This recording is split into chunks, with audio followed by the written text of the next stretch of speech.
ሕይወቶን መቀየር ይፈልጋሉ? እነዚህን 7 ወሳኝ እርምጃዎች ይውሰዱ። ላይፍ ቼንጂንግ ስቴፕስ። ብዙ ሰዎች ሕይወታቸውን መቀየር ይፈልጋሉ። ነገር ግን ጥቂቶች ብቻ ናቸው በተግባር የሚቀይሩት። ለምን? ምክንያቱም አብዛኛው ሰው ትክክለኛውን ጊዜ ይጠብቃል። መነሳሳትን ወይም ሞቲቬሽንን ይጠብቃል። በራስ መተማመንን ይጠብቃል ወይም ዕድልን ይጠብቃል። ነገር ግን እውነታው ይህ ነው። ሕይወት በመጠበቅ አይቀየርም። ሕይወት የሚቀየረው በመወሰን ነው። አዲስ ዓመትን መጠበቅ አያስፈልግም። አዲስ ቦታ አያስፈልግም። ፍጹም የሆነ ሁኔታ አያስፈልግም። የሚያስፈልግህ አዲስ አስተሳሰብ ብቻ ነው። እውነተኛ ለውጥ የሚጀምረው በትንሹ ነው። በአንድ ውሳኔ፣ በአንድ ልማድና በአንድ አስተሳሰብ። አብዛኛው ሰው ገንዘብ ሲኖረው ወይም ሰዎች ሲቀየሩለት ሕይወቱ የሚቀየር ይመስለዋል። ነገር ግን ሕይወት የሚቀየረው አንተ ስትቀየር ብቻ ነው። ዛሬ ሕይወታችሁን እንዴት ደረጃ በደረጃ መቀየር እንደምትችሉ የሚያሳዩ 7 ወሳኝ ትምህርቶችን እንመለከታለን። ዝግጁ ናችሁ? ወደ መጀመሪያው ትምህርት እንሂድ። በሕይወትም ሙሉ ኃላፊነት ውሰድ። ሕይወትን ለመቀየር የመጀመሪያው እርምጃ ተነሳሽነት ወይም ሞቲቬሽን አይደለም፣ ኃላፊነት ነው። የት እንዳለህና ማን እንደሆንክ ሙሉ ኃላፊነት ካልወሰድክ ሕይወት አይለወጥም።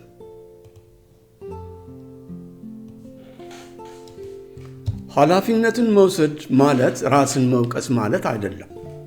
ይህ ሕይወቴ ነው፣ ስልጣኑም በእጄ ነው ብሎ ማመን ማለት ነው። ሰዎችን፣ ሁኔታዎችን ወይም ያለፈ ታሪክህን መውቀስ ስትጀምር ሕይወትህን የመቀየር ኃላፊነቱን ለሌሎች እየሰጠህ ነው። ተወቃሽ መፈለግ አቅምህን ያሳጣሃል። ኃላፊነት መውሰድ ግን ነፃ ያወጣሃል። ሕይወቴ እንዲቀየር ሰዎች መቀየር አለባቸው ብለህ አትጠብቅ። ሰዎች ላይቀየሩ ይችላሉ። አንተ ግን ምላሽህን፣ ልማድህንና ውሳኔህን መቀየር ትችላለህ። ጠንካራ ሰዎች ማን ነው ተጠያቂው አይሉም። እኔ ምን ማድረግ እችላለሁ ብለው ይጠይቃሉ። ሁለተኛ፣ የዕለት ተዕለት ልማድህን ቀየር። ውሳኔ የሕይወትህ መቀየራ ቁልፍ ነው። ልማድ ሃቢት ደግሞ ሥራውን የሚሠራ ሞተር ነው። ሕይወት በአንድ ትልቅ ክስተት አይቀየርም፣ በየቀኑ በምናደርጋቸው ትናንሽ ነገሮች እንጂ።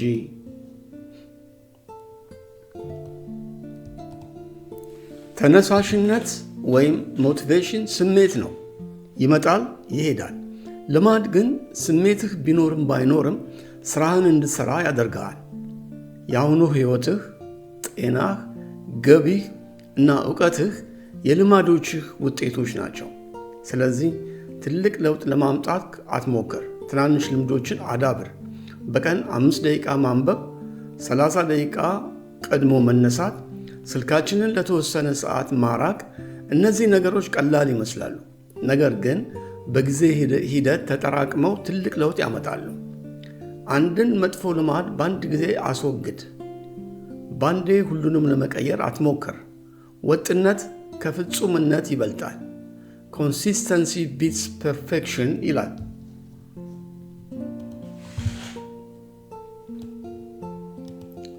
ሶስት አስተሳሰብህን ቀየር። ልማድ የምናደርገው ድርጊት ሲሆን አስተሳሰብ ደግሞ ለምን እንደምናደርገው የሚወስን ነው። አሁን ያለህበትን ሕይወት የፈጠረው አስተሳሰብህ ነው። አዲሱን ሕይወት ሊፈጥርልህ አይችልም። ከራስ ጋር የምታደርገው ንግግር ኢነር ዲያሎግ ወሳኝ ነው። እኔ ሰነፍ ነኝ፣ እኔ አልችልም፣ ዕድለቢስ ነኝ እያልክ የምታስብ ከሆነ ድርጊትህም ያንኑ ይከተላል። ጠንካራ ሰዎች ለራሳቸው የሚነግሩት ነገር የተለየ ነው። እየተማርኩ ነው፣ እየተሻሻልኩ ነው፣ መፍትሄ መፈለግ እችላለሁ ይላሉ። አሉታዊ ሐሳብ ሲመጣብህ አትቀበለው፣ ጠይቀው። ይህ ሐሳብ ይጠቅመኛል ብለህ ራስን ጠይቅ። ካልጠቀመ ቶ ትኩረትህን ችግሩ ላይ ሳይሆን መፍትሄው ላይ አድርግ። ለምን እኔ ከማለት ይልቅ ምን ማድረግ እችላለሁ በል። አስተሳሰብህ ሲቀየር ሕይወትህ አቅጣጫ ይይዛል። አራተኛ፣ ፍርሃት ቢኖርም እርምጃ ውሰድ። ብዙ ሰዎች ሕይወታቸውን የማይቀይሩት በፍርሃት ምክንያት ነው። ፍርሃቱ እስኪጠፋ ይጠብቃሉ። ነገር ግን ፍርሃት በራሱ አይጠፋም። ፍርሃትን የሚያጠፋው ተግባር ወይም አክሽን ብቻ ነው። አዲስ ነገር ለመጀመር ስትሞክር መፍራትህ ተፈጥሯዊ ነው። ፍርሃት ማለት ድክመት አይደለም፣ እያደግህ ነው ማለት ነው። በራስ መተማመን የሚመጣው ከእርምጃ በኋላ እንጂ ከእርምጃ በፊት አይደለም። ዝግጁ እስከሆነ እጠብቃለሁ ካልክ ለዘላለም ልጠብቅ ትችላለህ። ትንሽ እርምጃ ውሰድ። አንድ የስልክ ጥሪ ማድረግ፣ አንድ ገጽ መጻፍ፣ ማመልከቻ ማስገባት። እርምጃ ስትወስድ አእምሮህ በሥራ ይጠመዳል። ፍርሃት ቦታ ያጣል። ፍርሃት ብትወድቅስ እያለ ያስፈራሃል። አንተ ግን አሁን የምወስደው ትንሽ እርምጃ ምንድን ነው ብለህ መልስለት። ድፍረት የሚገነባው በፍርሃት ውስጥ ነው። ውስጥ ሆነህ በመራመድ ነው።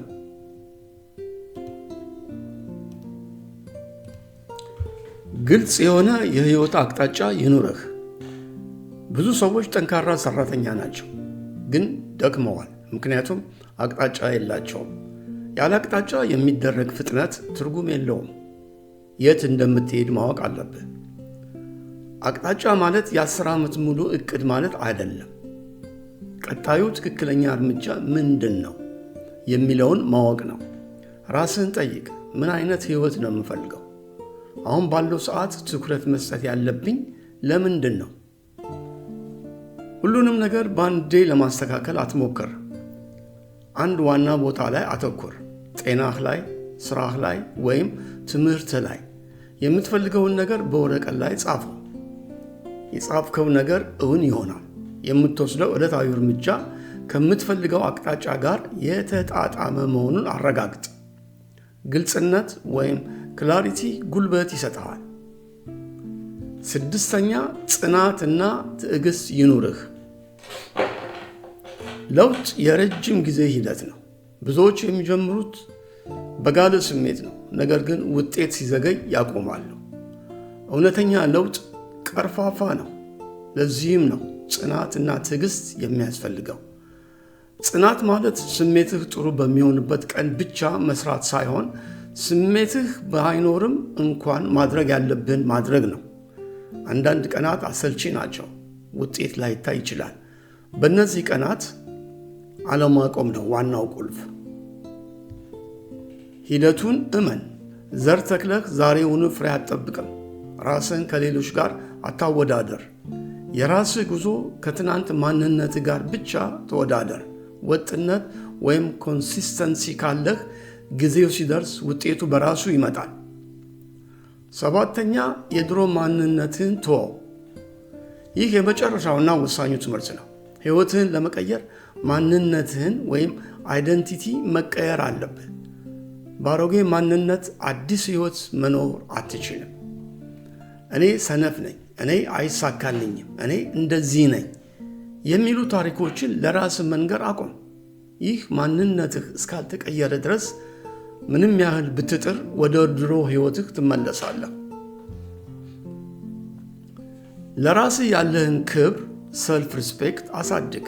እኔ ለቃሌ የምታምን ሰው ነኝ፣ እኔ ጠንካራ ነኝ ብለህ እመን።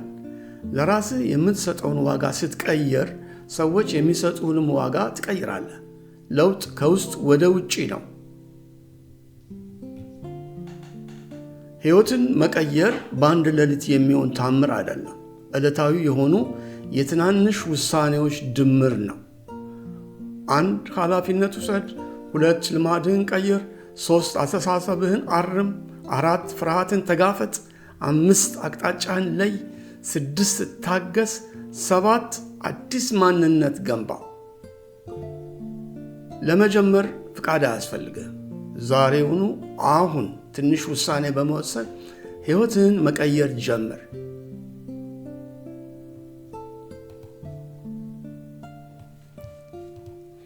አብራችሁን ስለዘለቃችሁ አመሰግናለሁ። ቪዲዮው ከጠቀማችሁ ላይክ፣ ሼር እና ሰብስክራይብ ያድርጉ፣ ለሌሎችም ያድርሱ። በቀጣይ ቪዲዮ እስከምንገናኝ በያለንበት ቸርን ሰንበት። ቸስ